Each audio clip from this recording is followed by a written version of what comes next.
Nosso estudo de hoje está na carta de Tiago, capítulo 3, versículo 14. Mas se tendes amarga inveja e sentimento faccioso em vosso coração, não vos glorieis nem mintais contra a verdade.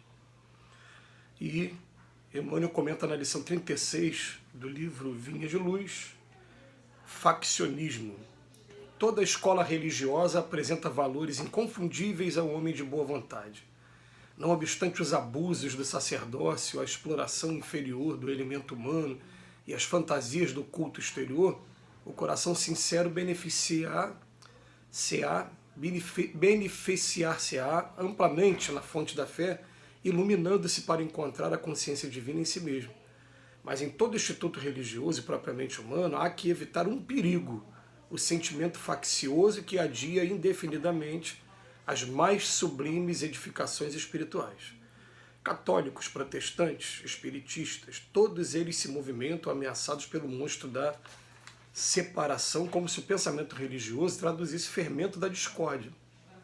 Infelizmente, é muito grande o número de orientadores encarnados que se deixam dominar por suas garras perturbadoras. Espessos obstáculos impedem a visão da maioria. Querem todos que Deus lhe pertença, mas não cogitam de pertencer a Deus.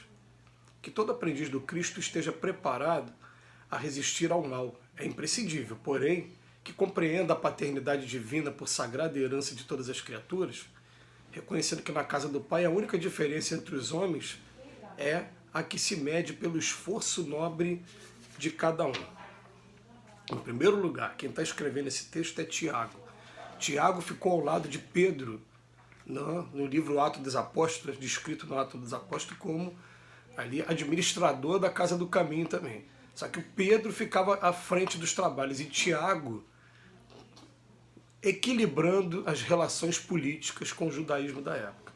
Então por isso que muitas das vezes, de maneira até equivocada, se atribui, se culpa o Tiago por alguns problemas que teve na Casa do Caminho. Mas ele era aquela pessoa que ia lá nos judeus, sabia mais ou menos qual estava sendo a exigência, voltava, vai ter que fazer mais ou menos assim, senão vai dar problema. Ele era a pessoa que ficava fazendo equilíbrio político. Mas vamos para a mensagem aqui. Né? Olha o que Tiago está falando. Né? Que uma das grandes ameaças para a gente é a coisa chamada faccionismo. É a segregação, é a divisão. E é uma coisa que, infelizmente, ainda no século XXI, a gente observa ainda entre as religiões, e às vezes religiões até que são muito afins. Por exemplo, né, a gente como espírita, a gente procura aprender a respeitar ao máximo qualquer religião e procurar absorver aquilo que existe de melhor entre as religiões. Né? Mas eu já vi, por exemplo, uma religião criticar a outra porque a outra, o batismo é por imersão e outra é por emersão. Ou seja, uma joga água na cabeça e outra afunda a cabeça na água. E poxa, isso não vai fazer a menor diferença, não tem o menor sentido, mas tem discussões sobre isso. De maneira que o convite que a gente deixa aqui para todos os nossos amigos aí que estão acompanhando o estudo é que quando se trata de religião, a gente tem que ter o mais profundo respeito dentro do coração. Tem espírita, por exemplo, que quando vai convidado, por exemplo, a uma igreja católica, e é muito comum isso acontecer isso na nossa sociedade, né? Você ser convidado para casamento, para batismo, para algum evento extraordinário, e você vai e de repente eles têm aquele ritualística dele, né, de fica de joelho, fica em pé, fica sentado.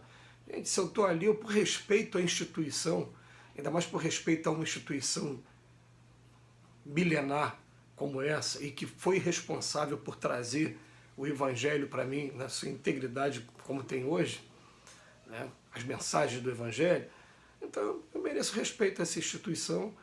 E outra coisa, né, quando a gente vai estudar pelo menos a doutrina espírita, a gente vai ver o seguinte, que as mensagens muito significativas da doutrina espírita são atribuídas a Paulo, são atribuídas a Santo Agostinho. Emmanuel, ele foi um padre aqui no Brasil chamado Padre Manuel da Nóbrega, encarnação passada. Joana de Ângeles esteve nas fileiras da Igreja Católica por vários momentos. Né?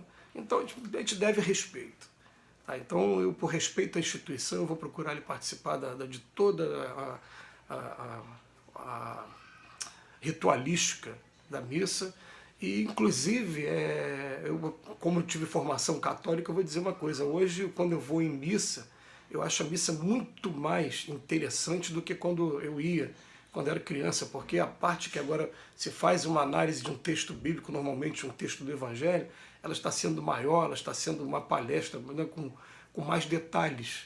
Então, tem que respeitar. E outra coisa, quero dizer para os nossos companheiros que são evangélicos também, protestantes, né, dos vários ramos do protestantismo, tanto os tradicionais que vêm lá da Reforma, como os pentecostais, os neopentecostais, que eu acho muito bonito o louvor que vocês fazem na igreja de vocês, a qualidade das músicas, as letras das músicas. E quero até dizer para vocês o seguinte: nós aqui na Doutrina Espírita, nós estudamos muitos livros de André Luiz, escrito por Chico Xavier, e ele está sempre relatando que quando chega no plano espiritual, antes de iniciar um trabalho, acaba tendo uma música qualquer, né? Um grupo se apresentou e cantou uma determinada música, ou seja, ou católica, ou canto gregoriano, aquela, né, Ave Maria dignou, ou então alguns hinos mesmo.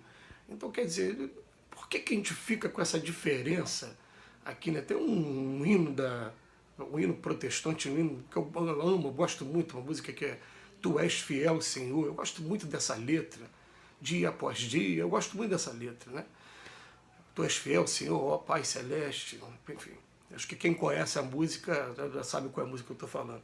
De maneira que a gente tem que aprender que todas as vezes que a gente está trazendo ideias de segregação, a gente, na verdade, a gente está tardando, a gente está trazendo dificuldade para esse grande movimento de união dos ciclos cristãos na Terra.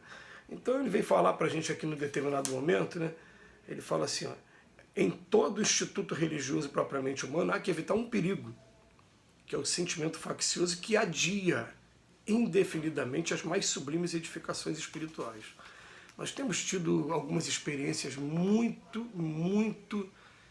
gratificantes, muito boas. Por exemplo, já fizemos um arraiá espírita no terreno de uma igreja católica, que eles cederam para a gente com muito carinho. Agora, nesse momento, a nossa instituição religiosa está sendo convidada por um católico também para fazer parte de uma rádio daqui de Nilópolis. Rádio Mirandela, daqui de Nilópolis. E falou, não, ali o objetivo não é somente o católico, é trazer informações boas. Então a gente vai fazer programas na rádio. E também tenho tido a oportunidade de conversar com amigos que são protestantes, que já conseguiram alcançar essa ideia e que a gente troca informações, a gente tem uma coisa maravilhosa ali de respeito e que não tem o menor problema. Isso é uma coisa que tem que ser vencida e acho que a gente está passando da hora já de ter uma preocupação direcionada para a gente. Vamos respeitar todos eles. Eu me lembro de uma vez que foi muito marcante para a gente.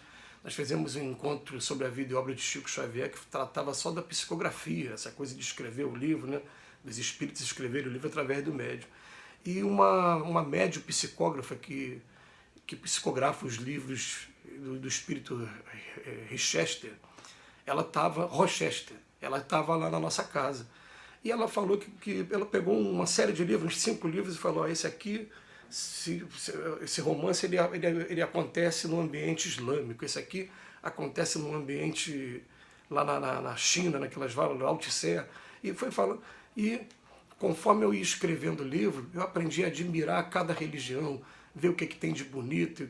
Então o que acontece? Está na hora da gente parar com essa coisa da segregação e entender que tudo faz parte de um processo evolutivo e que Deus, o Pai que ama de verdade, ele não deixa ninguém desamparado em lugar nenhum do mundo.